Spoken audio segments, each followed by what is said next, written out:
Hello. Hey, good morning. Let me set up my laptop.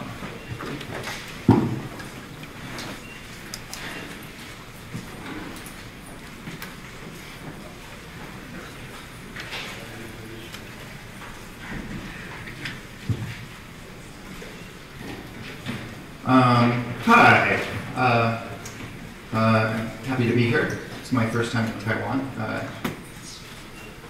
You guys have very good food here. Yeah, so I'm going to present Deno, which is a project I've been working on the last couple of months with some others. Deno is a new server-side JavaScript runtime, and it's attempting to solve several problems. One of them is correcting some of the I/O interfaces, and I'll go into that in more detail. And two is to be secure by default.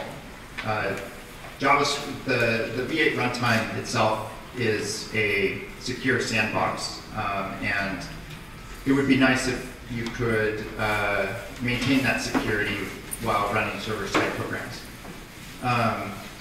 And also, third, it's trying to use a different module system, a decentralized module system. So, yeah. In UNIX, everything is a file. You've probably heard that before. Probably the better way of saying that is that in UNIX, everything is a file descriptor. Kind of the ideals of Unix are kind of, you have these processes, and you have C, and you're kind of orchestrating, and file descriptors, and you're kind of orchestrating it all with C.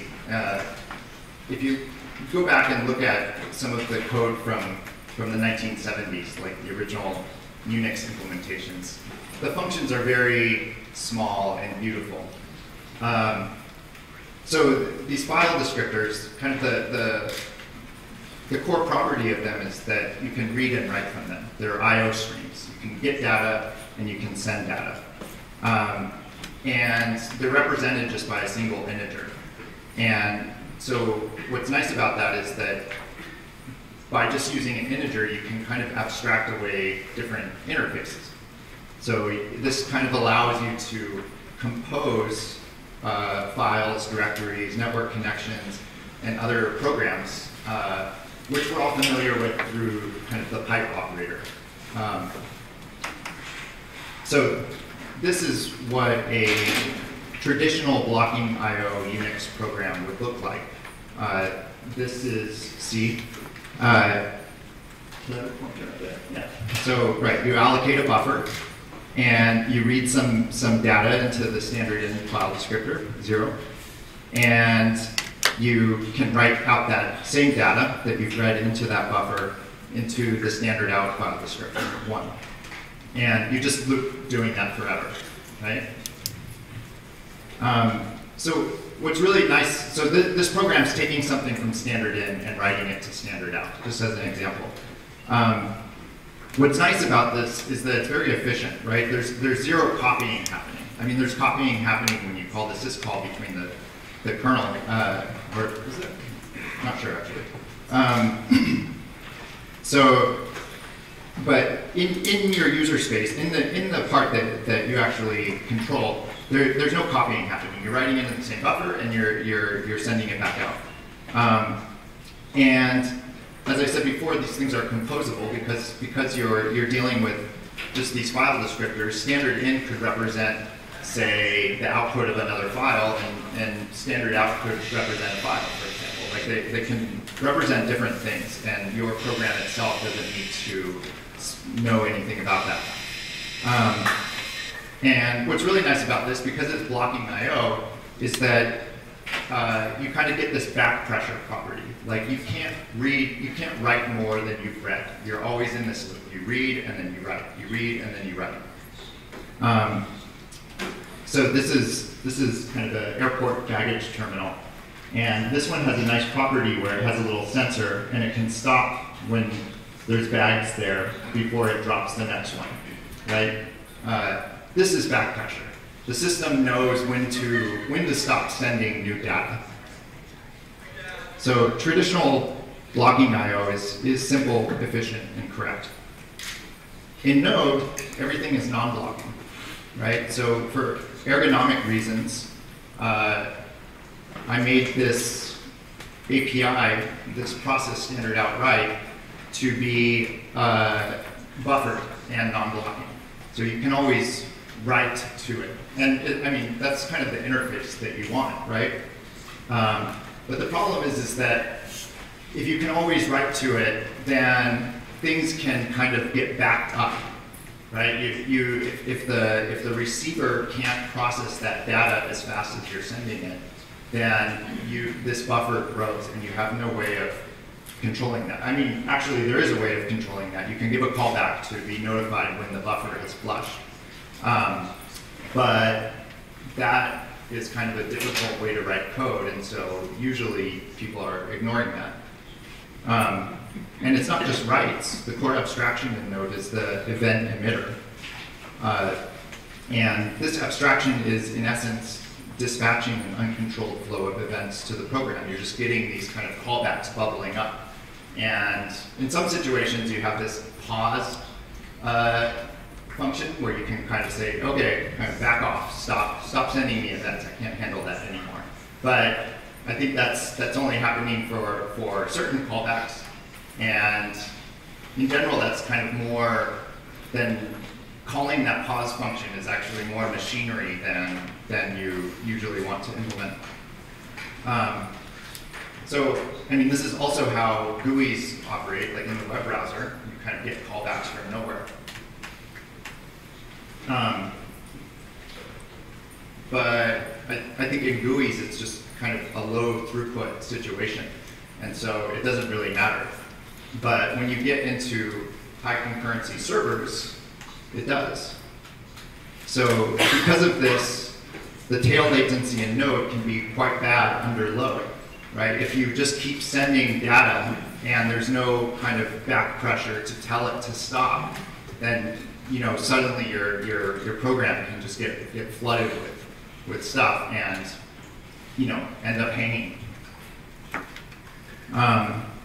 So yeah, let's talk about Go. Go has its roots in the Plan 9 operating system, which is a UNIX that took this idea of everything being a file to extreme length. And I think it's interesting to look at how Go has interpreted this everything as a file idea 25 years later. They've put a lot of thought into this. And Go's reader-writer abstraction, these two interfaces, is basically that idea of having an I/O stream, being able to send and receive data, but kind of in a newer, more abstract form. So, I mean, these two interfaces in Go model the read and write syscalls, but of course they can be implemented in user space as well. You don't necessarily have to read and write to a file descriptor. Reading and writing to a file descriptor implies a syscall, which can be expensive. And not every stream of data necessarily needs to go into the kernel. For example, maybe you have a gzip program, right? So this interface, I think, is very beautiful. One of the problems, when I was thinking about this stuff 10 years ago, is that these interfaces, these read and writes are blocking. So if they were blocking an entire P thread, an entire OS thread, then that ends up not scaling very well for high concurrency servers because P threads take up quite a bit of memory space due to the stack size. But they solved that. They implemented this green thread abstraction, and it works quite well. So Go is great, but dynamic languages are still very useful. I myself don't actually program in dynamic languages very often for my core projects, but kind of I script a lot of stuff, and I'm sure you guys can relate to this, that sometimes you need to clean data, you need to orchestrate tests, you need to mock out a server or client, you want to plot statistics, you want to augment a build system, maybe you just want to prototype something. There's many situations where being able to dynamically script something is super useful. And so I think having the ability to do proper I/O pipelines in a dynamic language would be a great tool to have. And of course, that tool exists in Node. There's just, it's a little bit tedious to do it properly. So JavaScript itself has evolved new features in the last several years that I think suggest rethinking some of the fundamental design choices in Node. Had these existed in 2009, Node would be very different than it is today. So for example, array buffers, we didn't have back then, it's pretty standard JavaScript API these days. It allows proper raw memory access. TypeScript itself has this idea of interfaces, which it took from Go, which allows you to abstract away very different implementations in a very succinct way. And most importantly, this async await feature is ubiquitous at this point. And this allows you to write blocking style code. So what would the Go reader-writer interface look like if we ported it to JavaScript these days, and TypeScript actually? So if we just try to keep as true to JavaScript itself and still try to represent the ideas that Go has, what would this look like? So in Go, you return error codes from the functions. In JavaScript, we have exceptions, and I think one should stick with that. But otherwise, I mean, basically, you try to read something, and then you get a promise, and you get a number. So you give it a buffer, and you say, hey, I want to read this. I want to read into this buffer, and it returns, oh, okay, you got 10 bytes, and now you know like the first 10 bytes of that buffer now contain some data, some useful data. And conversely, you can give a buffer to write to something, and it's going to return you a number and say, okay, I wrote 15 bytes. So array buffers allow raw memory access, so this is efficient. And TypeScript interfaces allow abstracting different data streams, and so you can compose these things very easily. And this async await allows you to write this blocking style code, and thus you can have backpacking. So building a runtime around this reader-writer abstraction would allow us to also port other concepts, tests, and documentation from Go. Go has a lot of great ideas in there, and I think good ideas should be copied. So I have some links here, but those are links to some code inside of Deno that you might want to look at.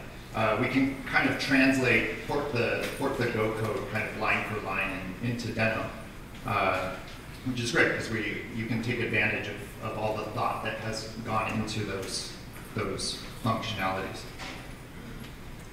So let me give some examples. So cat TS. So this is going to be the basic cat program. And what it's going to do is you're on the command line, you give it some file name arguments, and basically it's just going to print those out to standard out, right? Read them from disk and then print them to standard out.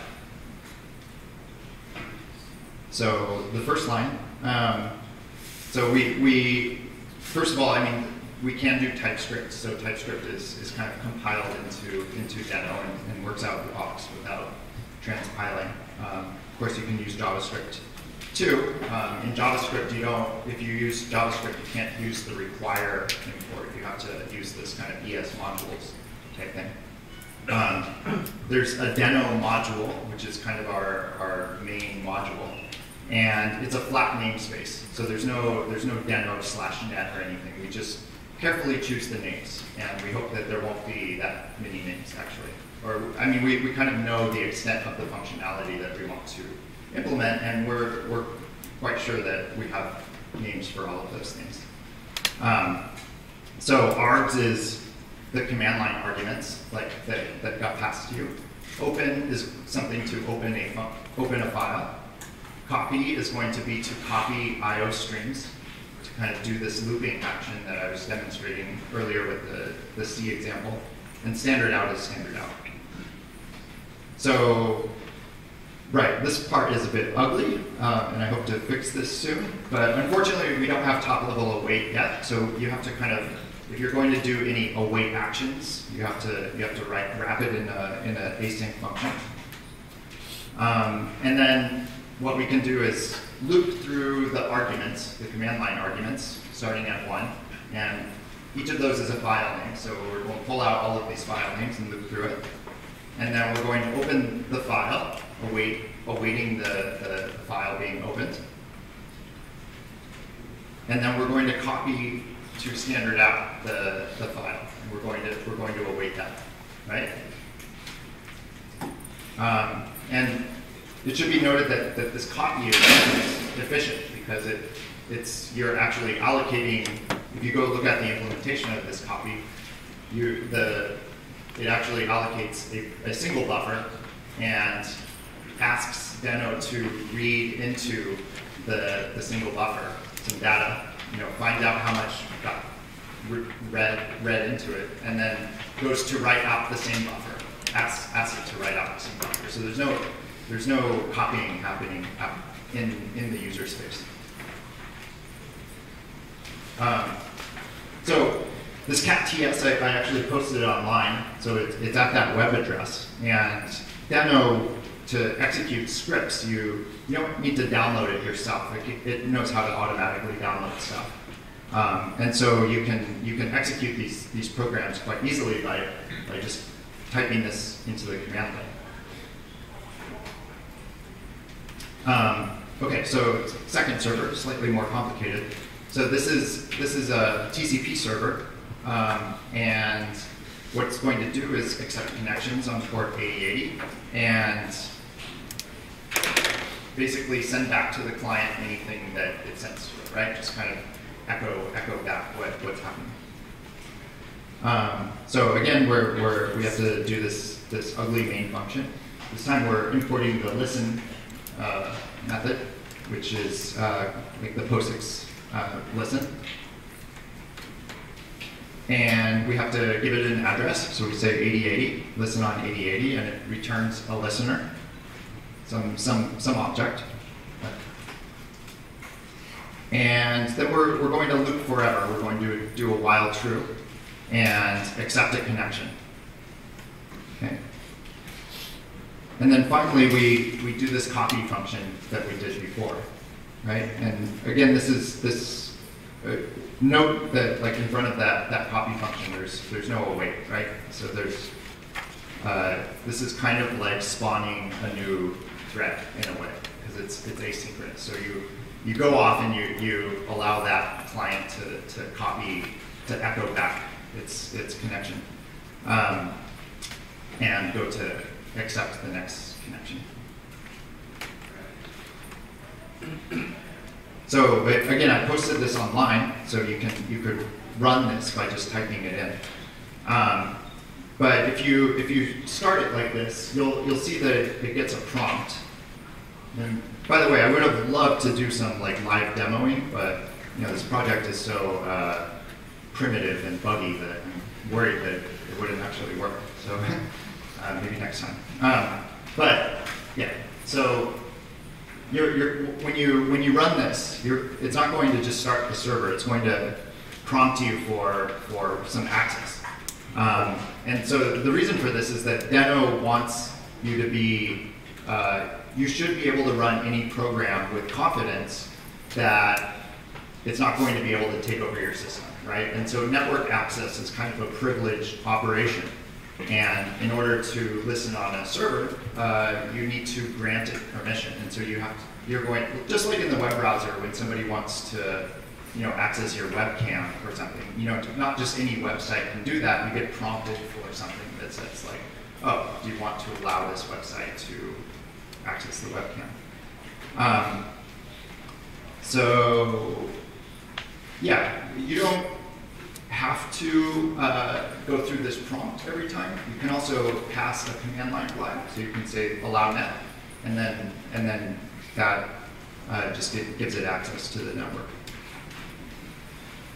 So you can test this echo server just by curling it, and what you should get back is what you sent it to it.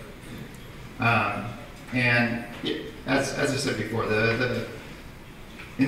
this copy function is quite nice, and I think demonstrates what we're going for. Is we have this ability to do zero copy stuff, zero copy sending and receiving. So I mentioned earlier that we're trying to do this distributed module system. I don't even know if calling it a module system is right. It's just a very simple way to link to other programs. So in Deno, you can just import from URLs itself, right? So you can just write something down. This is an example of our testing framework. And that's all you have to do. Now you can just run that program, and like when you gave it a URL on the command line, when you import a URL, it automatically downloads that, and if it's TypeScript, we'll compile it and then run, right? So this example is doing some network access, right? So it's downloading something. The question is why don't you have to give it the allow net command line flag? We didn't have to give it the allow net command line flag because kind of this importing and the downloading that happens with that and the caching of the compiled artifacts is kind of a privileged operation. And so you don't need to actually give permission for that part of the download because that isn't exploitable.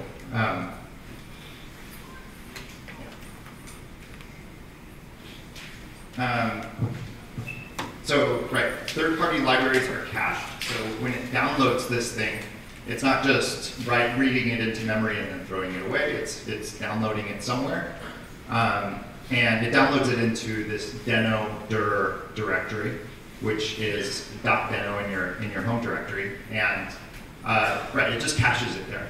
So the next time that you go to run that program, it doesn't need to download it again, obviously, because it checks the cache first, right? And this is really important because if you're linking to these URLs, doesn't this seem fishy, right? Because I mean, who can trust a program that relies on internet access to run, right? I'm a very strong believer in the idea that like when you ship production software that you should bundle all of the dependencies, right? I gasp whenever I see like a Travis install script that is contacting NPM and downloading those things. I mean, you're really relying on this external server to be in operation when you go to run your program. It's not a great idea. You should bundle your dependencies. And in Deno, this is possible. Despite the fact that you're linking to an external URL, we provide ways of caching that and ultimately shipping that code that you have cached. So the way that you do this is you can set this environmental variable that specifies where the cache is at, and then you would just check that cache into your source control, right? And so you have this directory of all of these files that, these third-party files that you're going to be using. And if you specify that Deno dir environmental variable, then it won't go to download that stuff again in the future. So you can be sure that it will be in operation despite those servers potentially being down. Another question that people always ask me is, how do you import a specific version, right? Like modules need some sort of semver thing. Like how can you manage this at all? I mean, all we have is a URL here. And I would just note that like a version is a string, and a URL is also a string. And so you can embed a version into the URL, right? You can, it's just some identifier. And you know, if a version string implicit, so in Node, for example, you know, you might say that I want to import the LoJack module, version 0.12. I mean, what does that version string even mean? It means go to the NPM server and download a specific URL, right? So this is, in essence, more general than that, right? We're just saying, specify which server you want to go to, specify some path. You can put the URL in there if you want to. So combined with the caching technique that I just mentioned, you can totally specify what code you are linking to, and you can bundle it too. It's not necessary to have extra software. This is everything that is needed. So the third question I guess is like, okay, sounds good, but you know, it's nice to import LoJack and not have to write out this big URL everywhere. This seems error-prone. What if I have a large project and I'm importing this in thousands of different files? How's that going to work? Because maybe I'll update one of them and forget to update the other ones, and then I'm going to have different versions of these modules everywhere. You know, that's what's nice about package JSON, is that it gives you an index of the imports that you're doing. And I would just say that you can do the same thing here too. It's more of a pattern rather than a file format. So you can have a package.ts, and you can import from some URL and export some symbols from that. And then elsewhere in your project, don't link to the actual URL, link to the package.ts and import symbols from there. So the idea with all of this is to kind of get rid of all of this software around module management and downloading it, and there's just, you know, the specification of what package JSON is. It's just a lot of stuff, and I don't think it's all necessary. I think that you can get away with this very simple system. So the documentation for Deno is very much under construction. It's terrible. But you can do Deno -- types, and what that's going to do is print out a TypeScript declaration file, which you can pipe into some file if you want.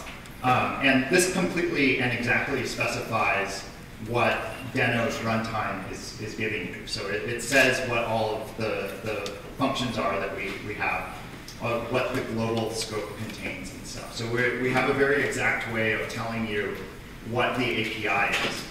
But we don't have a very friendly HTML interface for you to go look at all of that. What we need is kind of a conversion script to do that.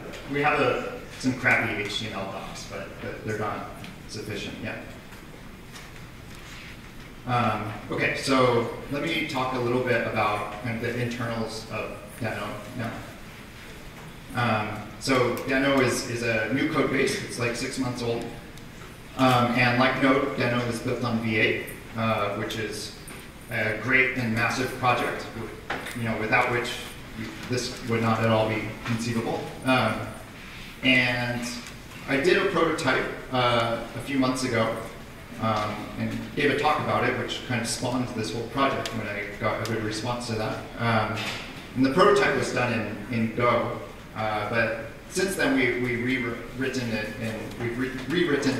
in Rust. And the reason for this isn't that we had any problem necessarily with Go, but I'm afraid that down the line, having two garbage collectors, one in V8. V8's a very complex piece of machinery. And Go has a runtime itself and has a garbage collector and is itself a complex piece of machinery. Putting those two things together into a single process, although wasn't measurably bad, seems not so wise.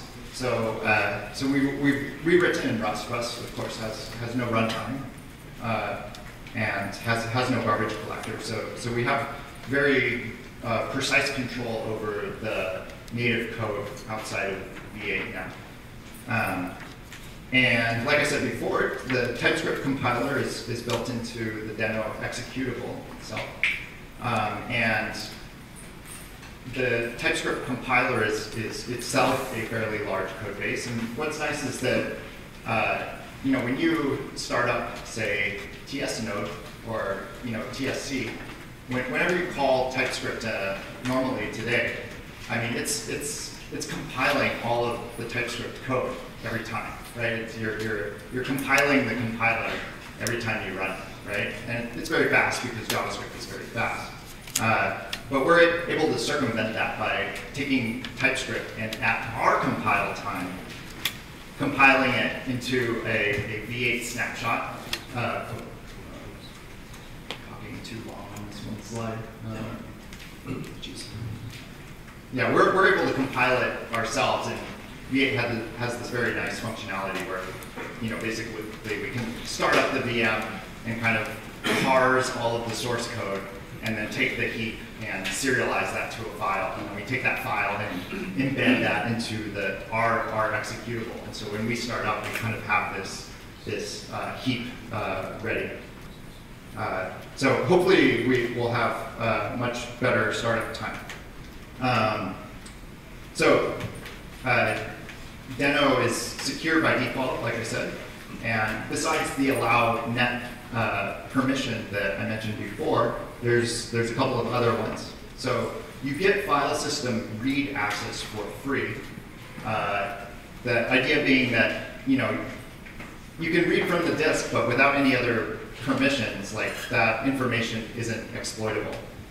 So that makes it convenient to do things like, say a linter.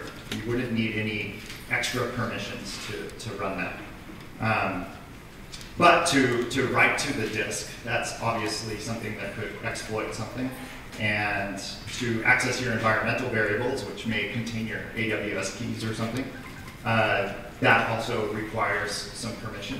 And then, of course, if you start a sub-process, like then all bets are off, right? You could do anything from that, so you have to give it permission to start a sub-process too.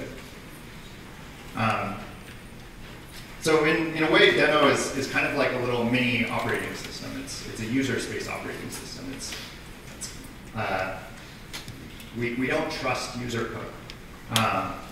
So inside of Deno, we ourselves don't allow ourselves access to the V8 binding API. Maybe you've heard of this Nappy project Node, which is great. But we don't really do that. We kind of force everything, all kind of native calls, to go through kind of this message passing paradigm. So there's kind of a channel that's set up between the V8 JavaScript side and the Rust side, and messages are serialized and passed back and forth to that. And these calls are not just random messages being sent back and forth, but they're actually RPC calls. So you can call a function on the Rust side and then get a response. And we call these things ops.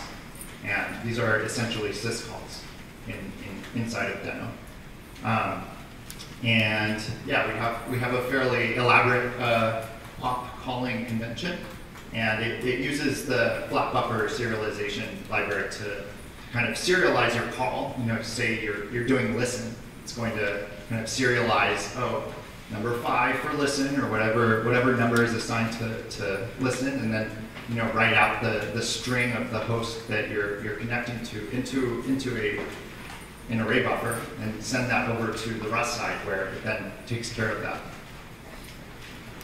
And these ops are this RPC mechanism. Kind of the heart of Deno actually is that we've mapped fairly explicitly JavaScript promises onto Rust futures. So in Rust, they have a very nice abstraction that is like promises. They're called futures. And there's a lot of functionality in the Rust world where that is abstracted as futures. And so we have this mechanism for basically calling futures in Rust and then returning it back as a promise, and getting properly notified of errors when they happen on the Rust side. Like that kind of all gets forwarded through without you having to write extra code. The idea of all of this is that there's a lot of functionality that one potentially wants to add to Deno. And you don't always want to do error handling explicitly every time you bind to some function. So it's important to have kind of this abstracted RPC mechanism.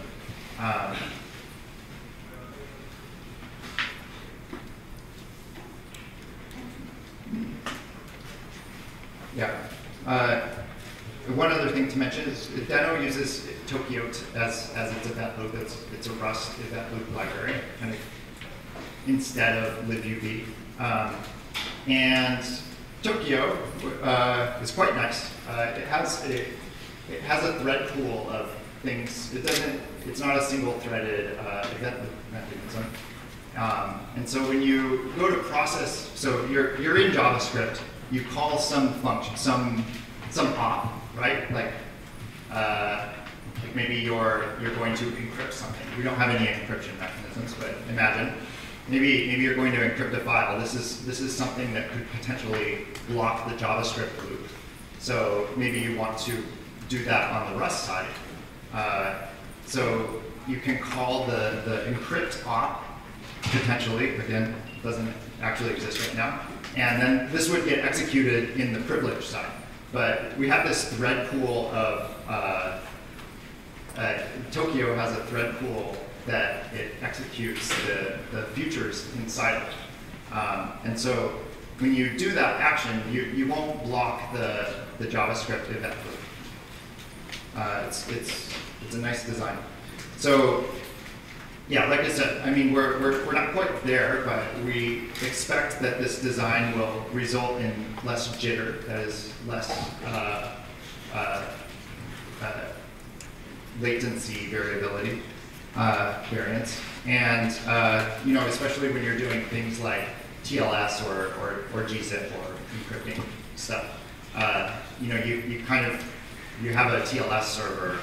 You want to be able to accept a connection and kind of decode everything before it gets to the JavaScript event loop. And you want to do that, across as many cores as possible.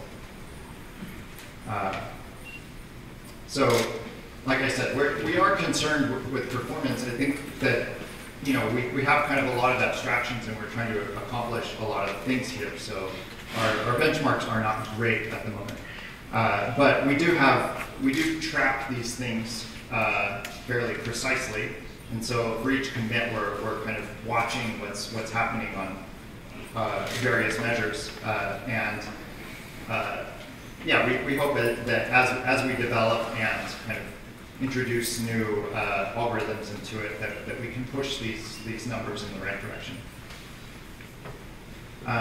Yeah. So what's next? This is a very new project. It barely works. So I think we're working a lot on performance and stability, and it not crashing on you, for example. And yeah, we kind of have a lot of things that we want to do in that area. So that's generally where we're going to be working on stuff. Secondly, if you noticed, I don't have an HTTP example. I would have loved to show you an HTTP example. It's not working yet, so there's no web server built into Deno yet. But the Rust has a web server, of course, and it is actually compiled into Deno. So like there is an HTTP parser in there somewhere. We haven't bound to it yet. So that's coming soon. Of course, we want to have a worker API, just like web workers, right? Would be super nice. We've just landed now the ability to start sub-processes. So implementing web workers on top of that should be quite easy, actually. That would be a good intro project for somebody who was into this. And then finally, we want to release a Rust crate, which is more difficult than you would imagine it to be, which I won't go into. But yeah, we expect that, unlike Node, we kind of want to address some different use cases here. So one of these use cases is the situation where you have a web server, you have a Rust web server, or a C++ web server, whatever. You have some native code web server, and you want to have some sort of user interface where people can execute JavaScript on there. We want to allow you to compile Deno into your executable, or maybe you want to compile your own version of Deno with all of your JavaScript into it. Hopefully, we can get to the place where all of that is fairly accessible, and you yourself can ship an executable. This is kind of in lieu of having extension add-on modules. We may end up doing something like that too, but I think the first bit is to kind of expose our internal Rust APIs to as a Rust crate, so that other people can kind of import this and do what they will with it. So Deno is not written by just me. There's a lot of people who contribute to it. In particular, my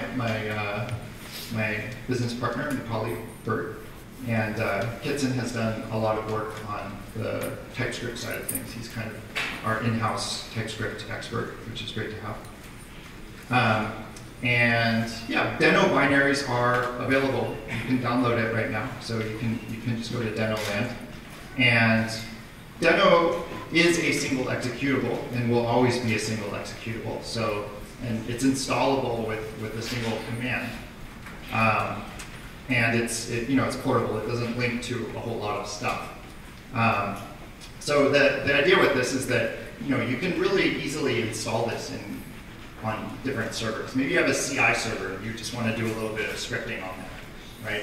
You should be able to put Deno up there without worrying about having the vast array of Node infrastructure that might be necessary to actually run a Node program. Deno is self-contained, and if you link to other code, that stuff will be run in a self-contained way as well. So yeah, thank you. If you have some time for comments or questions.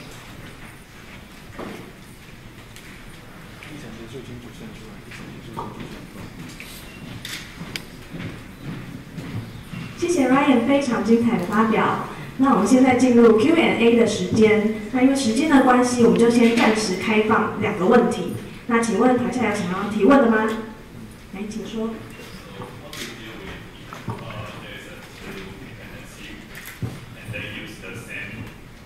They use the same dependency, but with different API, like the different version. Do you merge them, or do you like have a two copy? You're saying that as user code, if you're importing two modules and they themselves import two different modules. Okay. And the two different modules import the same module by different version. If they're it's all dependent on this URL string, so that URL string fully determines what code is actually run. And so if there are different URL strings, then they're going to be imported differently. Just like in the web browser. I mean, it's kind of the same semantics. 好，那个问题。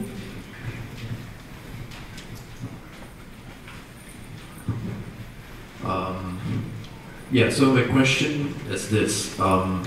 Node.js, when we first played around with Node.js, the effect was that it brought a lot of JavaScript programmers that work exclusively on the front end into the back end.